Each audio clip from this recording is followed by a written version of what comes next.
नेपाल के पीएम ओली चीन के कहने पर हर कदम चल रहे हैं। ओली को ये नहीं पता कि चीन आज नहीं तो कल उसको कहीं का नहीं छोड़ेगा।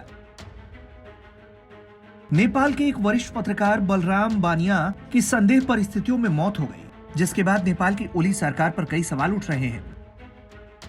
ये सवाल इसलिए उठ रहे हैं क्योंकि पत्रकार बलराम बानिया की आखिरी रिपोर्ट चीन की ओर से नेपाल की भूमि पर कब्जा जमाने को लेकर थी।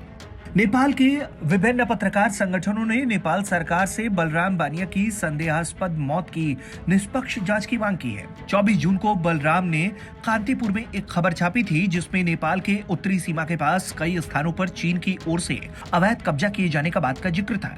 इसमें बकायदा कुछ तथ्य और प्रमाण भी जुटाए गए थे, जिसके आधार पर यह खबर कांतिपुर के फ्रंट पेज पर छपी थी। नेपाल के सबसे लोकप्रिय और सबसे अधिक बिकने वाले अखबार में चीन के खिलाफ ऐसी खबर छपने से काठमांडू में हंगामा मचना भी स्वाभाविक था।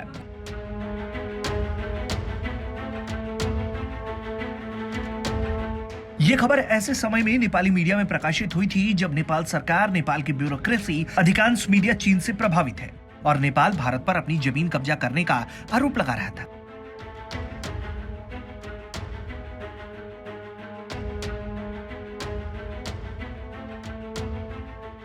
इस खबर को लेकर संसद में भी खूब हंगामा हुआ।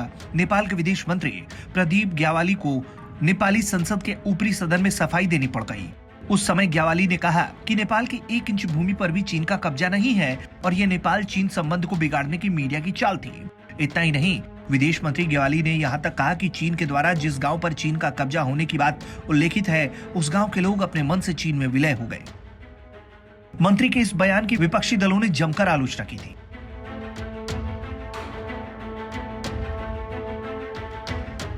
फिलहाल नेपाल के विभिन्न पत्रकार संगठनों ने इस संदेहास्पद मौत की जांच की मांग की है। पत्रकारों को आशंका है कि उनकी मौत के पीछे कहीं उनकी आखिरी खबर तो नहीं, जिसमें उन्होंने चीन की चाल का पर्दाफाश किया था।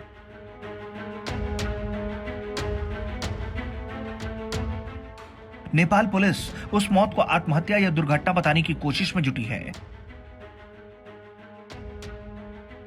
लेकिन पत्रकारों के संगठन ने कहा है कि सरकार और पुलिस प्रशासन से मांग है कि उनकी मौत की निष्पक्ष जांच की जाए। ब्यूरो रिपोर्ट, भारत तक।